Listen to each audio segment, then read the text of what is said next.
సరే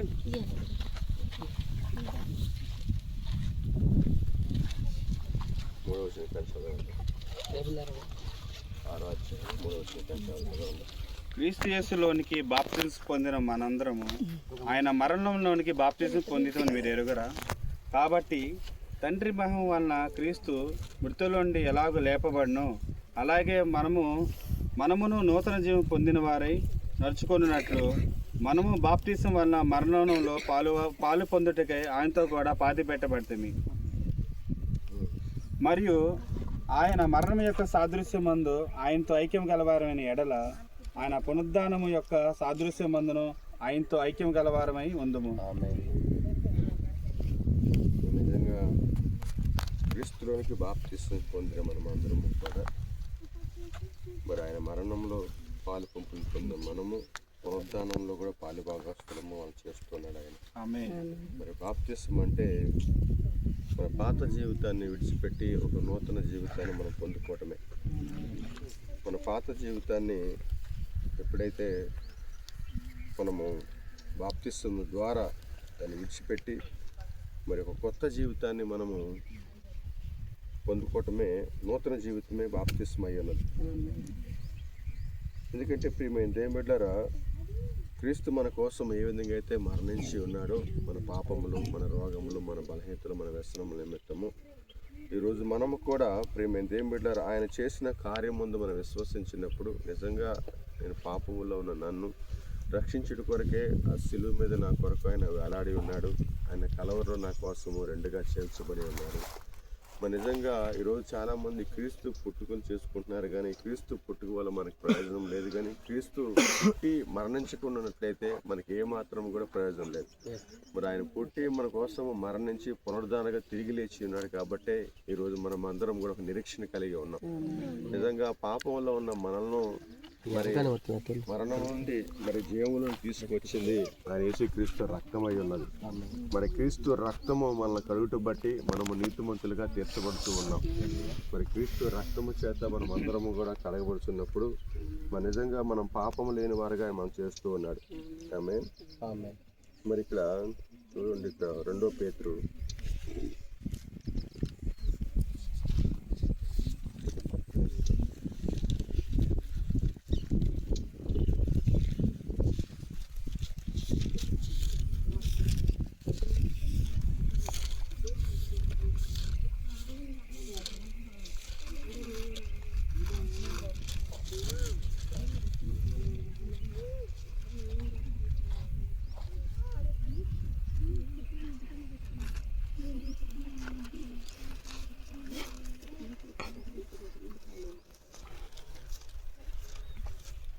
నోవహు గురించిన దినాల్లో చూడండి, నోవహు అక్కడ జల ప్రళయంలో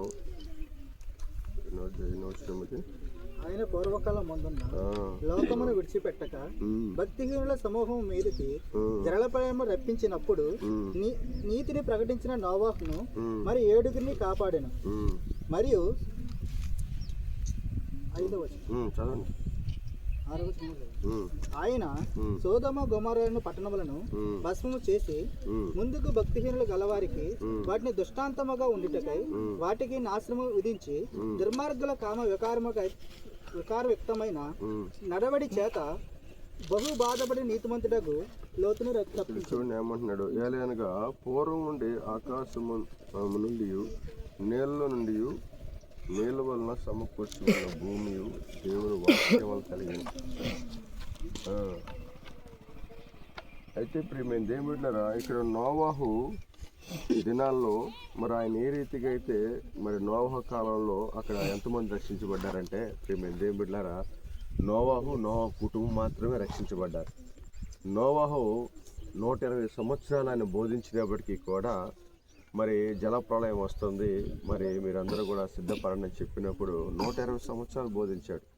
కానీ 120 సంవత్సరాలు బోధించినప్పటికీ కూడా ఒక్కరు కూడా మరి ఆయన మాట వినలేదు. మరి ఎంతమంది రక్షించబడ్డారు ఆ రోజు? మరి 8 మంది మాత్రమే నీటి ద్వారా రక్షించబడి ఉన్నారు. నోవాహు తన కుటుంబం.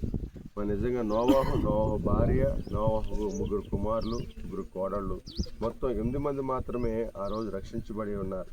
మరి నిజంగా మరి అటువంటి బాప్తిస్మము ఈరోజు మరలా మనము నీటి ద్వారా ఏ విధంగా అయితే వాళ్ళు రక్షించబడి ఉన్నారో, ఈరోజు నీటి ద్వారా నీరు మనల్ని పాపాలు తీసివేయలేదు, కానీ మరి నిజంగా మన పాపాలను కడిగేది, మన పూర్తిగా శుద్ధీకరించేది యేసుక్రీస్తు రక్తమై ఉన్నది.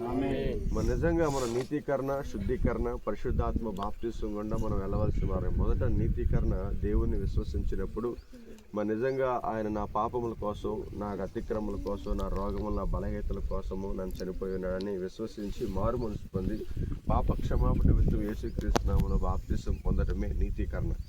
శుద్ధీకరణ నిజంగా తర్వాత వాక్యాన్ని మనం వింటూ ఉన్నప్పుడు నిజంగా మనలో ఉన్న లోటుపాట్లన్నీ దేవుని వాక్యం ఎత్తి చూపుతున్నప్పుడు ఒకదాన్ని ఒకటి మనం సరిచేసుకుంటూ పూర్తిగా దేవుని వాక్యం మనల్ని కడుగుతూ ఉన్నప్పుడు శుద్ధీకరణ జరుగుతుంది. ఎప్పుడైతే శుద్ధీకరణ ఏర్పడిందో అప్పుడు దేవుడు నివాస యోగ్యముగా మనలో ఉండటానికి పరిశుద్ధాత్మగా దిగి వస్తాడు ఆయన. మొదట నీతీకరణ జరగాలి. నీతీకరణ, మారు మనసు, తర్వాత శుద్ధీకరణ వాక్యము ద్వారా, అలాగా పరిశుద్ధాత్మ బాప్తిస్మం మనం పొందుకున్నప్పుడు దేవుని రాజ్యానికి మనం వారసులు అవుతూ ఉంటాం. దేవుడు రాజ్యానికి మనం వారసులు కావాలంటే ఒక క్రమం అనేది ఉన్నది. మొదట నీతీకరణ జరగాలి. నిజంగా మన పాపాలను గుర్తెరిగి యేసుక్రీస్తు రక్తం మన పాపాలను కడిగేదై ఉన్నది, మన పాపాలను తీసివేసేదై ఉన్నది. మన మరణం నుంచి రక్షించగలిగింది యేసుక్రీస్తు రక్తమని విశ్వసించి మనం బాప్తిస్మం పొందడమే అది నీతీకరణ. ఆ తర్వాత శుద్ధీకరణ. మన చర్చిలోకి వచ్చి మనం ప్రతి ఆదివారం కూడా మన వాక్యం వింటూ ఉన్నప్పుడు మనలో ఉన్న బలహీనతలన్నీ కూడా తీసివేయబడుతూ ఉంటాయి. ప్రతిదీ కూడా ఆచార సంబంధమైనది, లోక సంబంధమైనది, శరీర సంబంధమైనది, మానవ సంబంధమైనది, పాప సంబంధం, ప్రతిదీ కూడా దేవుని వాక్యం ఏం చేస్తుందంటే శుద్ధీకరణ చేస్తూ ఉంటుంది.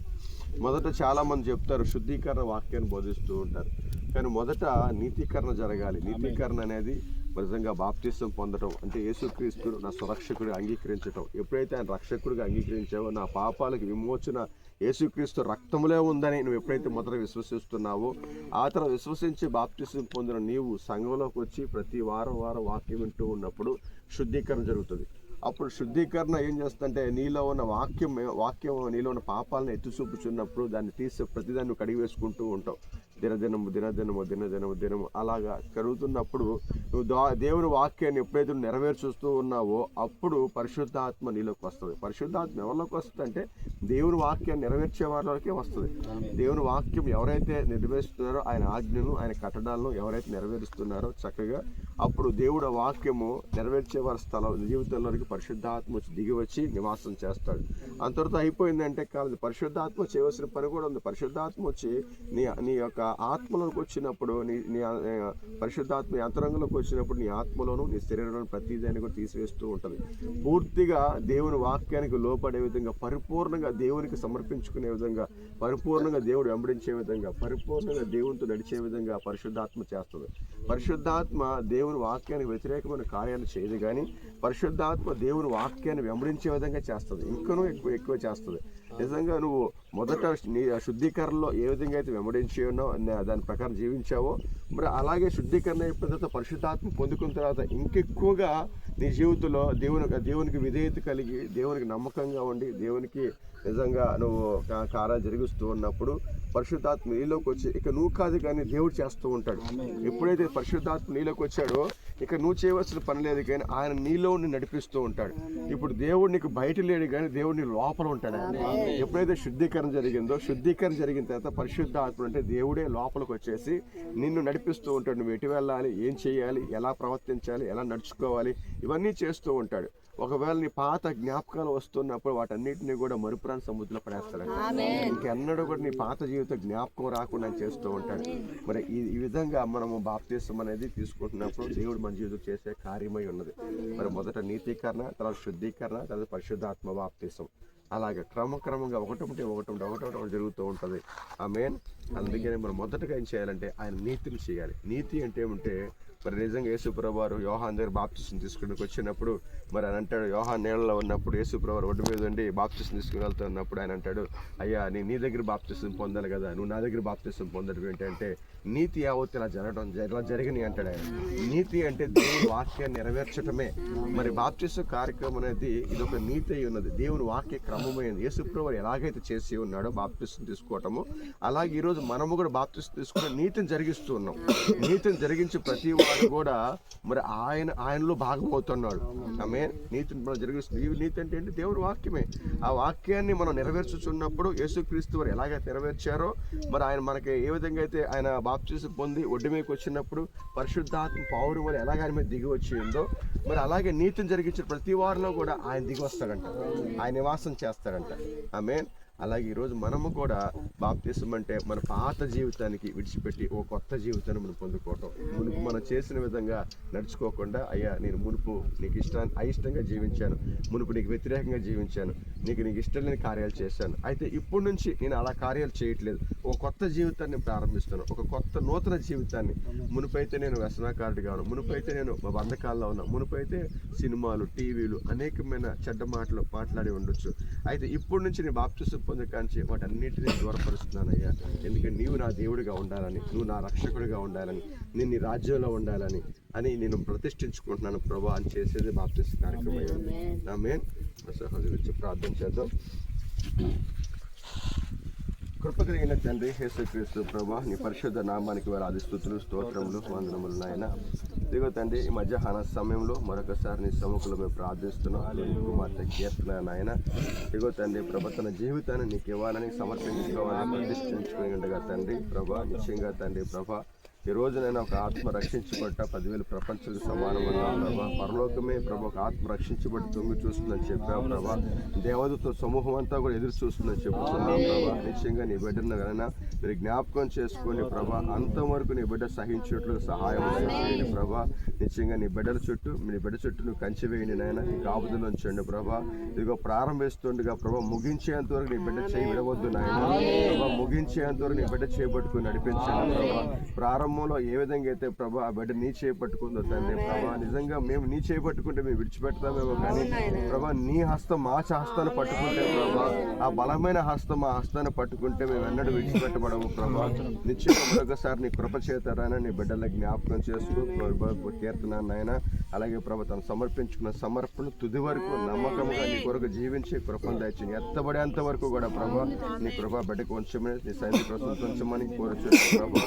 నిశ్చయంగా నీ కాలపు వర్తమానంలో ప్రభా నీ బిడ్డకి బయలుపరుచుకున్న ప్రత్యక్షపరుచుకున్న దేవుడు ఆయన, నువ్వు నిజమైన దేవుడు అని, నిజంగా మా కొరకు ప్రాణం పెట్టావని, మా కొరకు రక్షకుడు మా రక్తం చిందించావని విశ్వసిస్తూ ప్రభా తన జీవితానికి సమర్పించుకుంటుండగా ప్రభా, నిజంగా ఆ బిడ్డను మీరు అంగీకరించండి ప్రభా. బిడ్డ జీవితాన్ని ప్రభా ఆయన నిలబెట్టండి, బలపరచండి. తనకి, తన కుటుంబాన్ని, తన భర్తని, తన బిడ్డల చేతులకు అప్పగిస్తూ మహిమకంతా ప్రభా మీరు మాత్రం పొందుకోమని యేసుక్రీస్తును ప్రార్థించండి, వేడుకుంటున్నాను.